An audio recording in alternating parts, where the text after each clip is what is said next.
Welcome to another episode of Bite-Size World Building, where we use time-bound, goal-oriented brainstorming sessions to build our worlds one bite at a time without overcomplicating, overbuilding, or over-procrastinating the process, so we're still getting to the writing. I'm your host, CF Claire. I am an aspiring self-published, want-to-be romance author. I have a lot of books to write and a lot of world to build. And today is pretty exciting because we're working on Project Goblin for the first time in this series.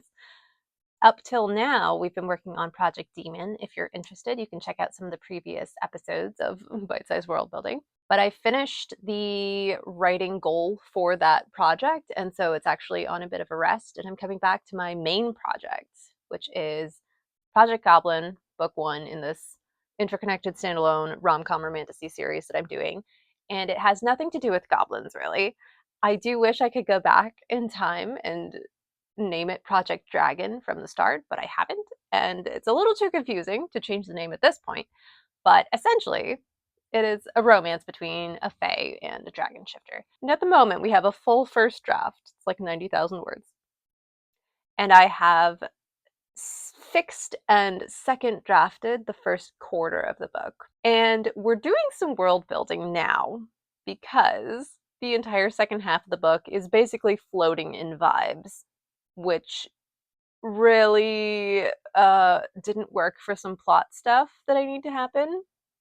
And I don't really know what fixes to make to the plot yet because the entire world that these things are happening on is just Celtic mythology vibes, and I just need more than that to go on. So that's what we're doing today. In this interconnected series that is going to be my first publication so Project Goblin's the first book, Project Demon is the second book. It's all set in the same really large universe that has no humans. It's all these fantasy races, and they each have a homeworld that they came from. And this book is taking place largely on the Fae homeworld. I have at this point done a brainstorming session on some of the design principles for the world, which is sort of like the container that everything in the world building needs to fit within, which I have a video on how I did that for Project Demon, if you're interested. So I'll link that, but it was the similar process for this. And even though I feel like the whole thing is sort of floating in vibes, I do know a lot of specific things that are sort of non-negotiable to this world at this point.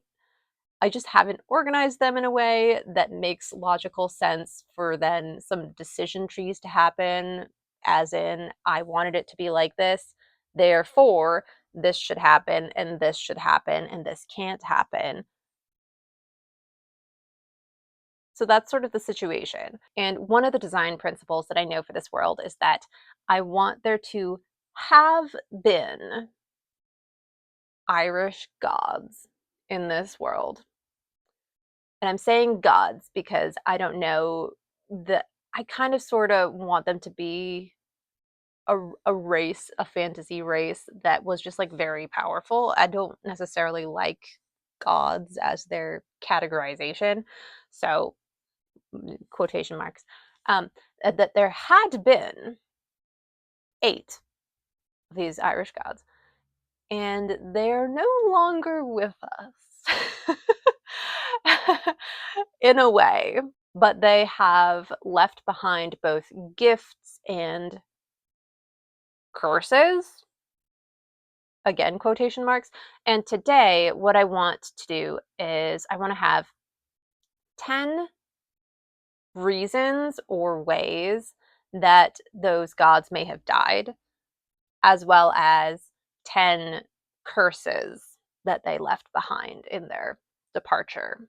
So that's what we're working on today. I do have some ideas sort of floating, but I don't think I have close to 10. So it will be interesting to see if I can think of 10. I don't know.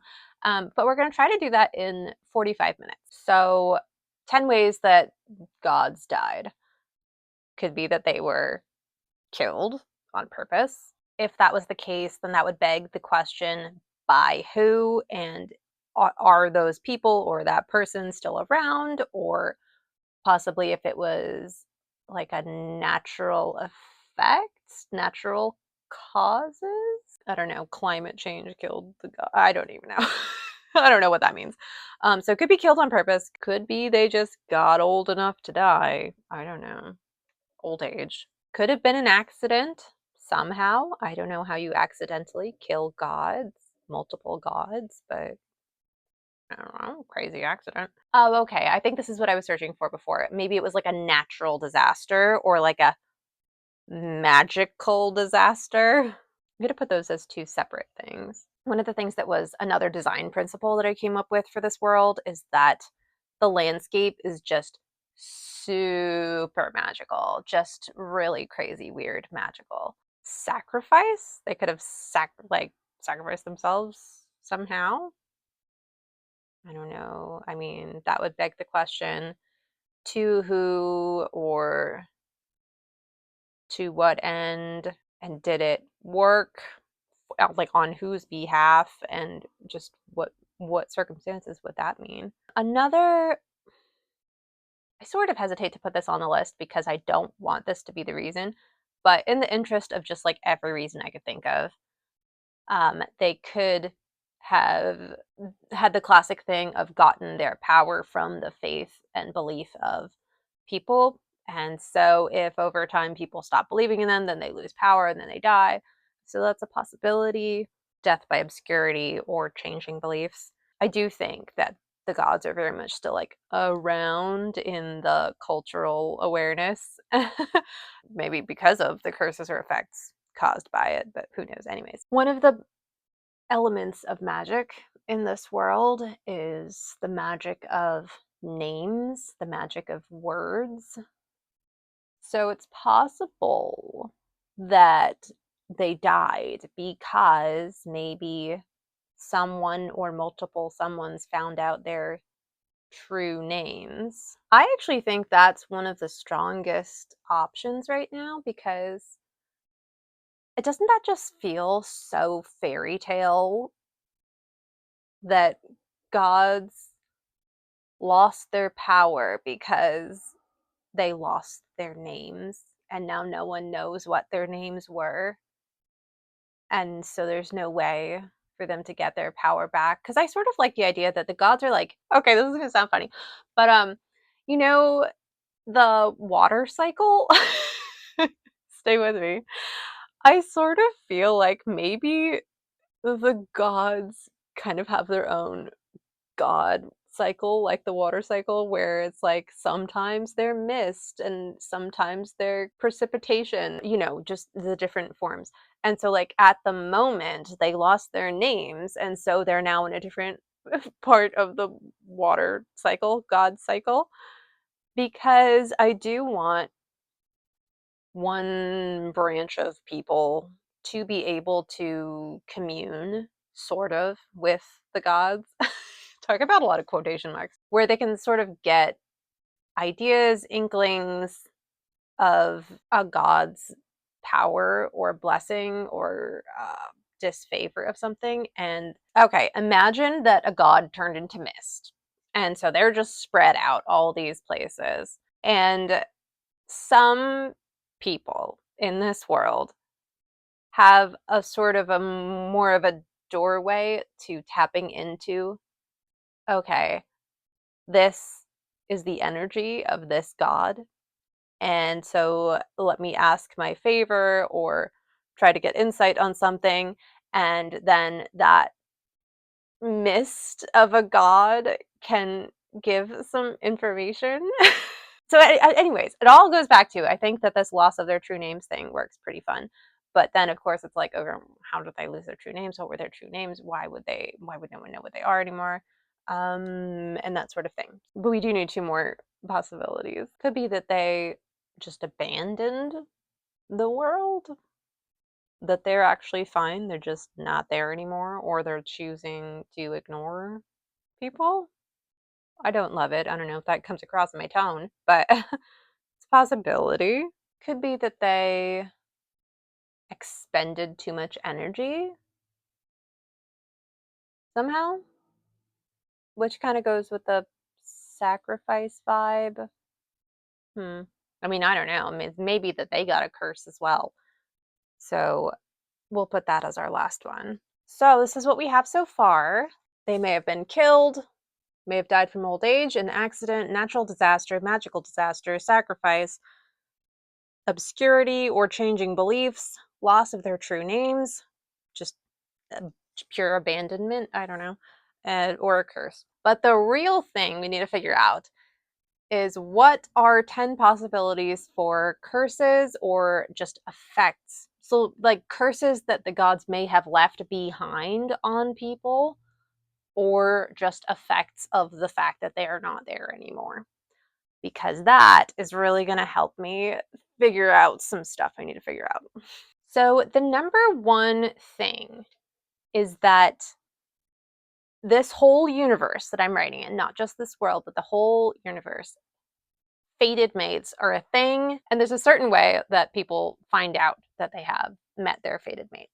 And all of the major races in the world have different feelings and history and ideas about what it means to meet your fated mate and whether they think it's a good thing or a bad thing.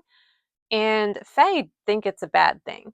Uh, and that really sets them apart from some of these other races. And the reason they think it's a bad thing has to do somehow with an effect or curse from these gods dying on their world. So somehow finding your fated mate will bring disaster on you. All right, so these are all just possibilities, and I need to remember that. I'm not making like 10 concrete rules that are always going to be true. So, okay. Another possibility is that up until this point, Fae had not had true names. In what I'm writing, they do. So a possibility is that one of the curses or effects of these gods dying is that suddenly Fae have true names, which mean a certain set of things that we don't need to go into right now. The whole Fae homeworld is based on Irish mythology, mostly Irish, but to a broader extent Celtic mythology. And the actual territory that is inhabited by Fae is based on the 5 old regions of Ireland. I just really like using these frameworks of places and periods of time to springboard ideas. I'm gonna totally say these badly, and I apologize. There are so many like Irish words that I need to learn how to say properly. And it's ridiculous that I haven't looked it up yet, but I just like happened. So forgive me. But those 5 like territories are Connacht, Munster, Leinster, Uí and Ulad.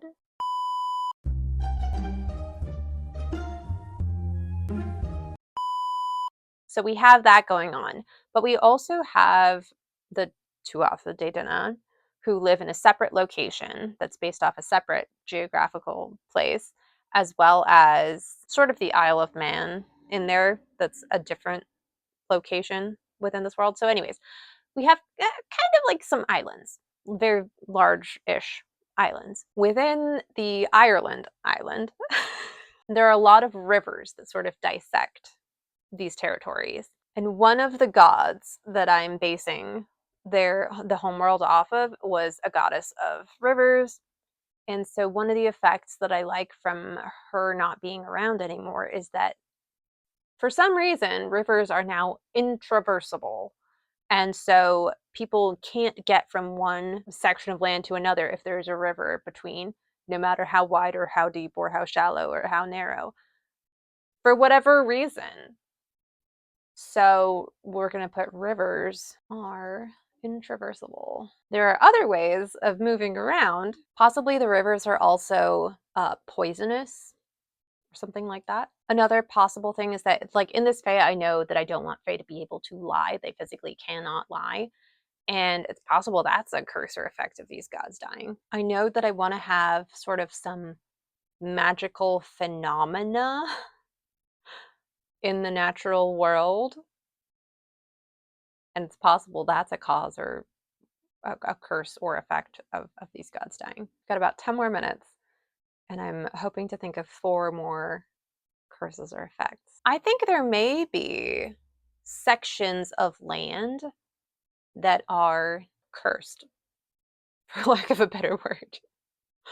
Just cursed land, which feeds in really well with an idea that feeds in really well with something else. I think an effect of them dying may have shifted power structure within the way that there's a couple of races that live in this Fae homeworld. It's not just the Fae homeworld. Major power balance shift. There's a plot line that has to do with searching for something, a particular object that someone in the book has. And I think maybe the need or the belief that that object would help in some way is caused by these gods. So maybe that's like, how would you say that? Maybe there's a belief that the gathering of these three particular magical artifacts could bring the gods back. Which would beg the question, who wants to bring these gods back? Why? What would that mean? And is it true? But I think I just like that, the belief that if you get 1, 2, 3, they'll be back. And that maybe that would then end these curses or something. I like the idea that these gods dying would cause negative natural world effects that the people left behind would be dealing with. Because they've been dead for like many, many, many, many, many generations. And so these negative effects have sort of compounded over time to, I don't know, maybe like a bit of a crisis point. Okay, so I said compounding negative ecological effects. If you want to imagine like the food web, if we had an ecology of that included the gods being in there, if you take them out, then suddenly there's all these things that you didn't know were all connected, and so then over time it just generates a lot. It makes clear a lot of these problems. Or alternatively, if we think of it as global warming, the gods were protection. And now that they're gone, these compounding global warming type things. So, anyways, that's a possibility, which I think I really like. So, it's been 41 minutes since I started rolling the camera. It's 11:23. And yeah, I feel good. I feel good. I think there's some good ideas in there. There's definitely a bunch of things that I just immediately don't want to be the true cause. Let me just go through and cross those out. So let me show you what we've got. From 10 Ways the Gods Died, I crossed out old age, accident, sacrifice, obscure changing beliefs, or abandonment. I just don't think that's the vibe whatsoever. So that leaves that they were killed, there was a natural disaster, a magical disaster, a loss of their true names, or a curse. I think there's some fun things in there. And then for 10 curses and or effects of it, finding your fated mate brings ruin. Fae have true names now. Rivers are untraversable or intraversable. The rivers are poisonous. Fae cannot lie. Some magical phenomena. Cursed land, major power balance shift. Belief that gatherings 3 magical artifacts will end the curses, and compounding negative ecological effects. So thanks for hanging out. I'll put on the screen a little bit of an easier way to see what we just came up with. And that feels really good. I think I have some good threads to pull to go further on this. So we're entering a stretch of just a bunch of world building videos coming out on this Fae homeworld to help with Project Goblin, because I'd really love to finish that second draft by the end of the year. It's July 22nd now, and there's a long way to go. so we'll find out. But we're just going to keep chipping away at it, one bite at a time, right? So I hope your writing's going well. I hope your world building's going well. I hope you're doing well, and I will see you in the next video.